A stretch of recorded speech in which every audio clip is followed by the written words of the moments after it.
Xenogears Sound and Drama. Chapter 9. It takes a good portion of the rest of the day, but Bart and Faye finally reach the Yggdrasil.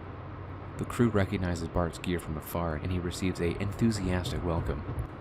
As Faye stands nearby, slightly bewildered and tired, a familiar voice calls his name. Faye! I was worried about you. Satan runs up to greet him, followed by Mason, Bart's elderly butler, and Sigard, the ship's first mate. Hello, Faye. Welcome to the Sand Cruiser Yggdrasil. We apologize for that earlier incident. I'm Lawrence Mason, the young master's butler. Bart! Good to see you back! What did you bring us? Look! This is an amber I found in a stalactite cavern under the desert. It's got a bug in it. That's a pretty rare find. Wow! Thanks, Bart! Well then, I'm sure everyone has already had the courtesy to introduce themselves, but allow me to introduce our leader, Master Bartholomew. Yeah, we met. Unfortunately. Hey! Don't forget we haven't settled our dispute yet. And you're on my turf now. Speaking of disputes, young master, did you apologize to Master Faye for attacking him so thoughtlessly? What? Yeah. I told him I was wrong to attack him. Right, Faye? Yeah, sure. Just telling someone you were wrong after the event isn't going to solve everything, young master. At any rate, I am Sig, the first mate of this sand cruiser. Well, we're all here now. So now forgive me, will you, Faye? It's not like I wanted to fight you again right away. There'll be time for that later. Ha ha! Young master, stay out of trouble. Please come with me and let our guests rest. I'm coming. Don't pull my ears. Let's go and wait in our cabin until we arrive at the hideout. It's well made and comfortable. Okay, yeah. I'm tired. You do look a bit down. Did something happen? No, we'll talk about it later. Faye and Satan walk across the giant hangar which houses all the gears. Here and there, mechanics and engineers busy about their metal giants, refueling them, cleaning their parts, and testing them for problems. The echoing sound of footsteps in the shadowy, cavern-like metal dome make Faye feel lonely and exhausted. As they pass Wells Hall, he sees two mechanics checking in and whispering to each other. You can feel them eyeing him as he passes, and fancies to catch the whispered words. Never seen so many black boxes, and very strange.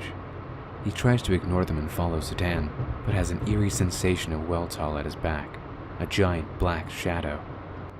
The two men take the elevator to a long, golden corridor, with doors to cabins lined on either side. This is our cabin, Faye. The infirmary is just down the corridor, and the nurse can check you over and supply you with any medicine that you need. She is a nice girl, though she seems a bit keen, so don't take her too seriously. Okay, well, maybe later. I'm already falling asleep. All right, rest well. Good night.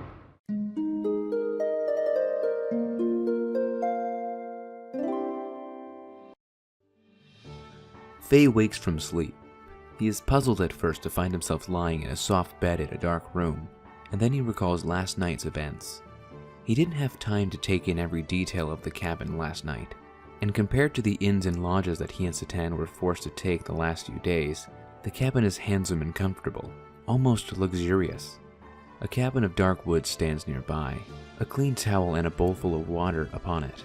He washes himself, then goes out into the hallway. He strolls around hoping to find Satan. After some wandering, he finds his way to a large room that looks like a dining hall. A blue carpet edged with gold patterns is spread across the length of the hall. Cherry wood counters run around the middle of the hall, edged by polished wood chairs whose seats are topped with green velvet cushions. A crystal chandelier sparkles overhead, its light reflected in the blue squares of the floor. The hall is handsome, almost regal. Two voices drift across the hall, and Faye recognizes one of them as Satan's. At the end of the hall, he glimpses the drinks counter. The old butler, Mason, stands behind the counter, Satan leaning across it and sipping a drink. He sees Faye and waves to him to come near. You finally woke up. Did you sleep well? Please take a seat, Master Fei. Would you like some of my famous tea? Yes, thank you. Young visitors are rare indeed. The young master must be happy to have you here. I hope so. I have to say, this place is rather fancy. Ah, I see that you noticed. You must be wondering about the chandelier and all the silver candlesticks and all other such precious objects. Although we are pirates, we did not get these through piracy. In fact, the young master inherited those from his father. We do our best to make the ship suitable for his rank. His rank? Was the young one's father a rich nobleman? Yes, more than a nobleman, Dr. Uzuki. In fact, well, perhaps I should explain the full situation to you so you understand where you stand by staying with us. Please do. We should know everything. Very good, Dr. Uzuki. Master Bartholomew is in fact royalty. If things were normal, we wouldn't be living in the desert, but rather back in the royal palace. Royal palace? You mean that young one is connected to the old Fatima dynasty? Yes.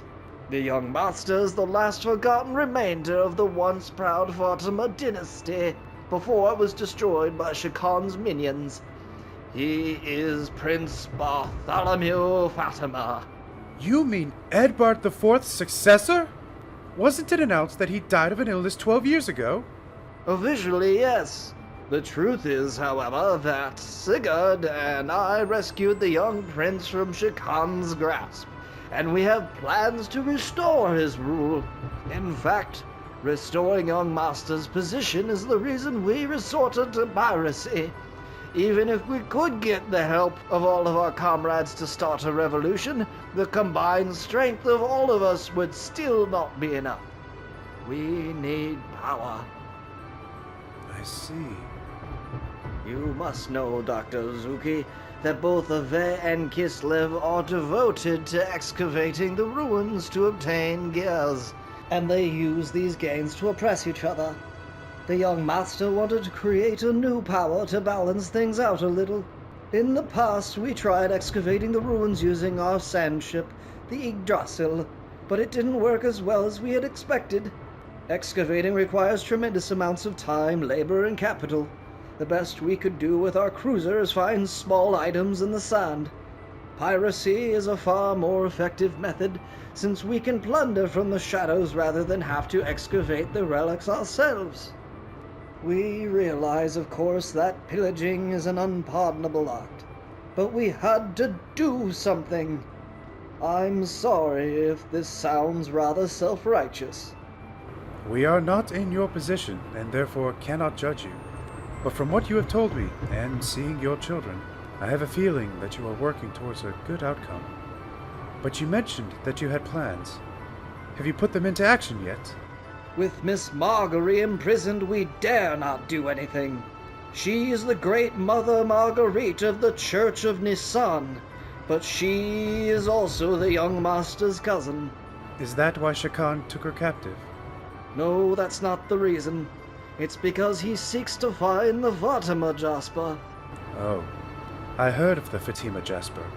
It's said to lead to a great treasure. So, Miss Marguerite has it? Not the entire Jasper. The young master and Miss Marguerite each have half. Combining the two halves is said to lead to the treasure. I see, so that is why they have her locked up. But if they find out the truth, her chances of living are not particularly good, are they? Yes, that is a terribly realistic possibility. But what exactly do you mean by great treasure? I must admit that we have no idea what the great treasure actually is. But it is said to be strong enough to save our kingdom in an hour of great need. Hey, what are you talking about? Mason was just telling us of the great treasure of Ave. Can it be the Omnigear? Oh, yeah. I thought of that when old man Ball spoke of it. You know, I should really show you the drawings on the Ave picture scrolls to explain why I thought this. They're in the planning room. That sounds interesting. I definitely want to take a look. All right, follow me. Okay, in here. It's a bit dark, but we'll have some light on the display soon. Wow. This place is incredible. They probably don't have equipment like this even in the capital. I should take a closer look at this later. Surprised? All this technology is thanks to SIG. All these green and yellow lights on the dashboard. What are they? Beats me. That's SIG's territory. All right, men. Display my special file on the main screen. Faye and Dr. Uzuki, please follow me downstairs to the display room. Faye and Satan follow Bart downstairs from a dark planning room into a room with a screen on the floor. The screen displays an electronic picture of a huge red giant, wreathed in flames, kneeling before a castle painted in blue on a dark gold background. A figure of a crowned man, dwarfed by the kneeling giant, is standing on the castle battlement. What is this? A picture scroll. It's nearly 500 years old. This is King Fatima I, his body cloaked in flames, making a blood oath with the giants. They say he used the strength of the giants to found Ave. It's amazing that a scroll this ancient exists, and in such good state. I thought the Ethos controlled all such relics. Normally, yes. But this one was one of my father's prized possessions. Next! That's the giant. But what's that white circle around it? Looks like some kind of container, or maybe a cave? Yes, and I believe that's the king in front of it. And the other people as well. Why are they raising their hands? This is the scene where Fatima forced the giants into slumber after founding the country. He believed he could call on them to awake from their slumber in an hour of great need. In another record, one of the giants is called the Great Fatima Treasure.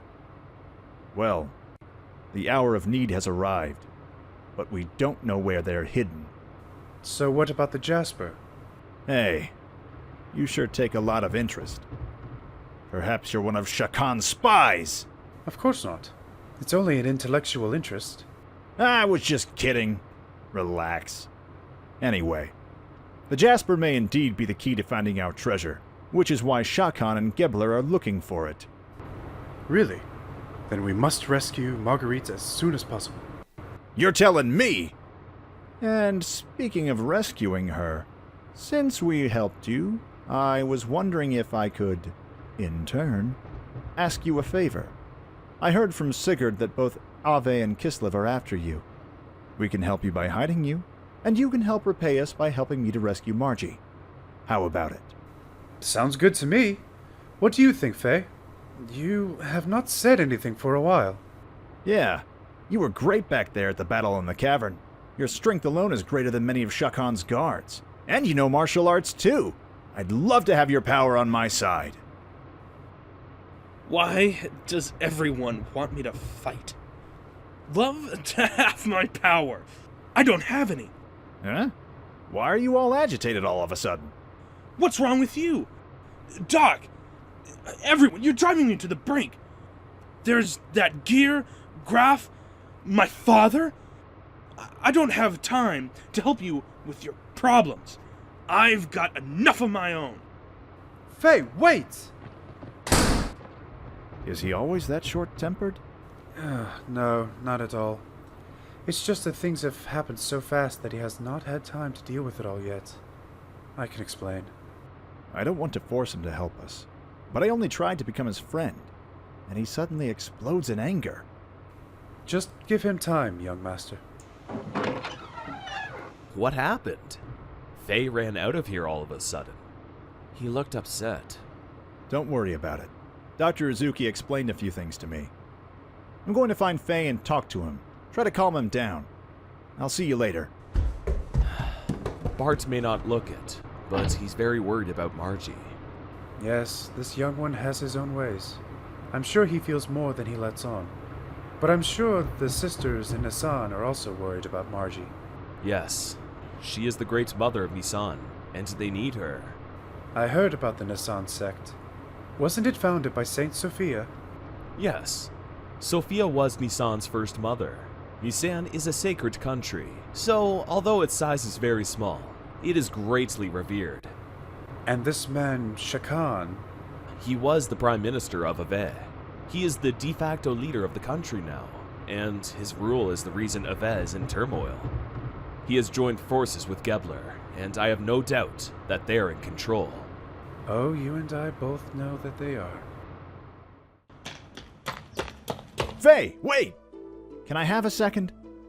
Seton told me all about your story. Why didn't you tell me? It sounds pretty rough. Anyway, sorry to bring it up again. But do you want to talk about it? No! And I don't want to hear about helping you fight again either. I only got into that gear in the Han because I had to. And I don't like to fight the way you do. If you want that gear so much, then you can have it. Because I don't want it! You think I like fighting? Don't you? To me, it looks like the only thing you enjoy is fighting. Who likes fighting? I can't let that slide. Take it back. I fight because I have a reason to fight. Well, I don't have a reason to fight. Whenever I get into a gear, people get hurt, and I hate it. I just want to live in peace and quiet. But you keep hounding me to get into a gear. Why don't you just leave me alone? Yeah, I know the feeling of just wanting to run away from reality. But do you think the kids left behind in your village would understand? What did you say? Seton told me what happened in Lehan. Would the outcome have been better or different if you had done nothing? Even if you hadn't used that gear, people would still have died. It was not you who was the reason for their deaths. War. No. The people who started the war are the reason such things happen. I fight to eliminate those who make war, but that doesn't mean I enjoy it. I understand why you would feel guilty about the kids in your village, and I know that you don't want to harm others. But if you want to make it up to those children, don't you have to fight against the people who started the war? Faye, you do have a reason to fight, but as long as you ignore it and continue to run away, you will never stop feeling guilty about those kids. Just remember that. And another thing. I'm not telling you that refusing to help me is running away. You are not responsible for my problems, and I don't want to involve you in another conflict against your will. But if I had your power on my side, I may be able to bring all this war and chaos, to an end. And if we do, it's how you can make it up to those kids. At least that's how I see it. Anyway, sorry to hold you up. I have to go rest a bit in my room. I'll see you later.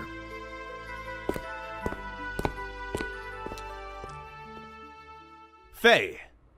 Sigurd, what is it? Listen, Faye. I ran into the young master a moment ago, and he asked me to apologize for you. He knows that it's best to apologize in person, but he isn't all that good at this sort of thing. It's okay. There is another thing I wanted to discuss. More of a request. What is it? Well, the young master may not look it, but he's really quite lonely. He's always searching for a friend. Mason and I are his minders, and so we can't become his friends. Even if we wanted to, he just wouldn't see us that way. It's not just his age, it's also his unique burden as the expelled prince of Ave, which puts him in an emotional state which we can never quite grasp. It's difficult to carry such a burden, but he does try to do his best. That's why we stick by him. It has nothing to do with him being the prince. But he needs his friends. It is difficult for one so young to carry so heavy a responsibility by himself. You, Faye, also carry a heavy burden. So, I feel that you would be able to become his friend, the way we cannot. This may be a selfish request, but would it be possible for you to help the young master? I'm not asking you to burden yourself with his problems or responsibilities. Just to help him and be his friend. I'm sorry. I need more time to think about everything. Of course. Take your time. It's completely up to you. I think I'll go take a bit of rest. Thank you. Faye takes the elevator back to the residential section, but he passes a room marked Bart's Room and slows for a moment. He seems to be engaged in an inward battle, wondering whether he should knock on the door. Finally, he knocks. There's no reply. He pushes the handle and peers inside. The room is rather simply furnished, with a wooden desk and a bed with a small, rather shabby carpet spread at its feet. A small round lamp standing on the desk spreads a gentle glow. It draws Faye's eyes to a picture of a boy and a girl. The boy with his yellow hair, bright blue eyes, and a confident smile, he instantly recognizes as a younger Bart. The girl is tiny and pretty, with smooth brown hair and dark eyes that are somehow both wistful and mischievous. He guesses that it might be Margie. A noise behind him makes him turn. He glimpses someone coming in and instantly closing the door, and rounds the corner to hide. The person coming in is Bart. He pauses near the door, then hesitates. He leans against it and crosses his arms, as in thought. Faye watches silently. Then Bart suddenly speaks quietly, as if to himself. Hey, Dad. Can you hear me?